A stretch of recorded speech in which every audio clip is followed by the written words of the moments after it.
और अगर कोई गलती करता है तो उसके भी है ना, कानून है ना।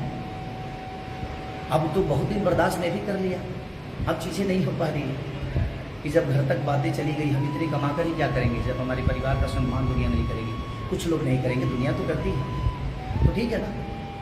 ये सबके लिए कानून बना हुआ है और मुझे लगता है कि मैं गलत करूँगा तो मेरे लिए भी कानून है, अगर कोई दूसरा गलत करता है तो उसके लिए भी कानून है।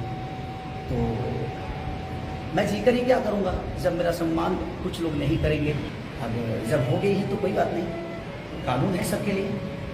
अब कानून सबको बताएगा कि हाँ भाई क्या है, क्योंकि मैं बर्दाश्त करता रहा, अब नहीं हो पा रहा। अब मुझे लगता है कि मुझे थोड़ा सा दौड़ना पड़ेगा और अपने काम के लिए तो दौड़ता ही हूँ और दौड़ता ही रहूँगा।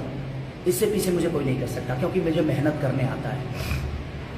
आपके अंदर औकात है, आपकी क्षमता है, तो आप मुझे मेहनत से पीछे करिए, जुबान से नहीं। जुबान तो भाई, जुबान में मेहनत तो लगता नहीं है, किसी को गाली देने में मेहनत तो लगता नहीं, पर कोई नहीं, चाकू राके साइयाँ मार सके ना कोई।